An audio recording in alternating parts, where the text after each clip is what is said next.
Baik, selamat malam. Pada sesi kali ini saya mau menjelaskan terkait manajemen operasional. Ini saya ambil dari referensi lecture note Binus Online Learning, materi terkait dengan analisa aspek manajemen operasional dan legal. Yang pertama, saya menjelaskan apa itu definisi terkait dengan manajemen strategik, yang mana memiliki definisi bahwa manajemen strategi adalah sekumpulan keputusan dan tindakan hasil formulasi dan implementasi rencana untuk mencapai tujuan perusahaan. Kegiatan utamanya dalam manajemen strategik adalah yang pertama merumuskan visi misi, tujuan falsafah dan sasaran, kemudian mengembangkan profil perusahaan, menilai lingkungan internal dan eksternal. Lingkungan eksternal dan internal ini untuk yang internal adalah terkait dengan kekuatan dan kelemahan, kemudian yang eksternal adalah terkait dengan peluang dan ancaman. Kemudian menentukan tujuan jangka panjang, menengah dan pendek. Dan yang terakhir adalah melakukan implementasi dan evaluasi strategi sebagai masukan untuk keputusan selanjutnya. Kemudian ciri-ciri untuk keputusan strategik ini biasanya diputuskan oleh manajemen puncak karena menyangkut arah perusahaan. Kemudian yang ada kaitannya dengan biaya yang relatif besar. Ini contohnya adalah investasi dan ekspansi. Kemudian terkait dengan konsekuensi multifungsional, ini yang mempengaruhi pemasaran, produksi, sumber daya manusia, dan keuangan. Kemudian pertimbangan eksternal, ini kaitan dengan pesaing, teknologi, regulasi.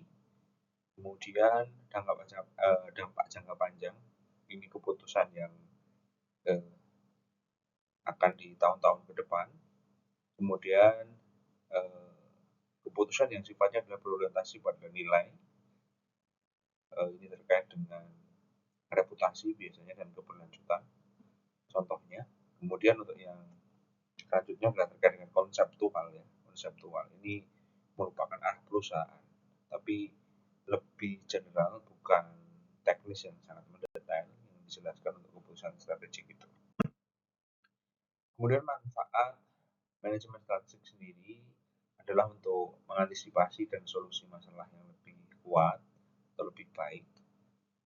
Kemudian ini untuk meningkatkan motivasi, mengurangi tumpang tindih dan resistensi dari karyawan ya. Kemudian mengantisipasi perubahan lingkungan, mengetahui kekuatan faktor sukses kompetisi, menentukan posisi perusahaan dalam industri, kemudian menjabarkan tujuan jangka panjang dan pendek. Kemudian untuk mencapai tujuan jangka panjang, apa sih yang ingin dicapai, kemudian arahannya seperti apa. Kemudian untuk bentuk badan usaha, kelompok utamanya ada tiga, yaitu adalah pemilik swasta, perusahaan yang dimiliki oleh swasta, ini bisa dimiliki oleh individu atau kelompok swasta. Kemudian yang perusahaan yang pemerintah, ini biasanya modal dari negara, tujuannya adalah pembangunan dan profit. Kemudian yang terakhir adalah kooperasi. Kooperasi ini adalah orientasinya kesejahteraan anggota ya. Kemudian untuk struktur organisasi, fungsinya adalah alat komunikasi dan koordinasi ya. Ini fungsinya untuk menjelaskan wewenang, tugas dan tanggung jawabnya apa, menjelaskan pembagian pekerjaan, memperlihatkan fungsi atasan dan bawahan, mengetahui tipe-tipe pekerjaannya, kemudian menjelaskan kelompok pekerjaan dan tingkat manajemen. Dan struktur organisasi ini juga berfungsi sebagai menghindari kisruh ya dalam sebuah operasional. Di struktur siapa atasan siapa bawah.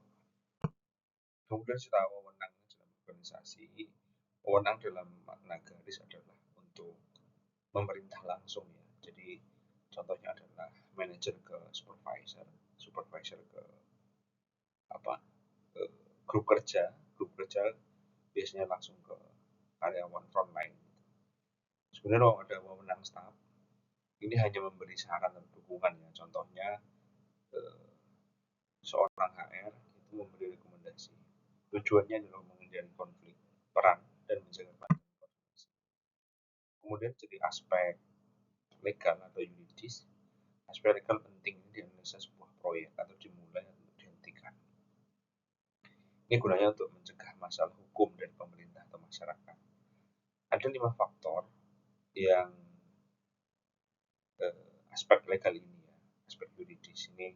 Pertama adalah faktornya siapa, pelaksananya siapa, kemudian proyek apa yang akan dilaksanakan, kemudian di mana, kapan, kapan dilaksanakannya, dan yang terakhir adalah bagaimana cara melaksanakannya. Jadi faktor-faktor 5 ini harus tercover dalam di aspek legal. Kemudian di aspek siapa pelaksanaan, penjelasan dari atas tadi, ini kalau bentuknya dalam bentuk yuridis perusahaan, itu ada perusahaan perorangan, ini biasanya dikelola oleh satu orang. Kemudian resiko dan keuntungan itu ditanggung sendiri. Kemudian ada firma, ini ada beberapa orang yang tanggung jawab, ini bersama. CV ini atau CV ya, CV perseorangan komunitas ini ada sekutu aktif, pengelola, dan pasif ada sebagai pemodal. Kemudian ada PT, PT ini adalah modal saham, tanggung jawab terbatas pada saham saja. Kemudian ada PN, PN ini adalah perusahaan negara yang dimiliki penuh oleh negara. Kemudian perusahaan pemerintah ini bisa berupa persero, kemudian ada perum, gitu ya, ada perjan untuk yang fokus pada pelayanan. Baik, selanjutnya ini terkait dengan siapa yang melaksanakan proyek, ini terkaitan spesifik pada identitas ya. Pada identitas ini warga negaraan sesuai aturan kepemilikan, kemudian informasi bank, apakah ada utang macet atau cek kosong, keterlibatan pidana atau perdata, tidak terlibat kasus hukum, kemudian hubungan keluarga, ini jelas terkait aset dan warisannya.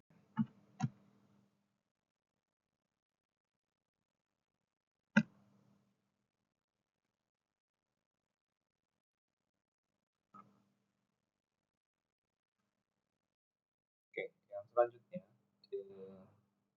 proyek apa yang dilaksanakan ini meliputi dengan bidang usaha sesuai dengan anggaran dasar perusahaan, kemudian fasilitas ini terkait dengan legalitas dan izinnya, kemudian gangguan lingkungan ini terkait dengan kajian tidak mencemari dan mengganggu masyarakat, kemudian pengupahan ini sesuai dengan standar upah minimum ya. Kemudian terkait dengan 3 poin terakhir terkait lokasi, waktu, dan pelaksanaan, ini di mana status tanah jelas, izin lokasi, kemudian kapan ini izin proyeknya berlaku dan lengkap ya, kapan dimulai dan kapan berakhir. Kemudian pelaksanaan ini bagaimana, pemodalan seperti apa, syarat peminjamannya harus lengkap gitu ya. Mungkin cukup penjelasan saya terkait dengan materi kali ini yang dapat saya jelaskan sesuai dengan lecture note. Terima kasih atas perhatiannya. Selamat malam.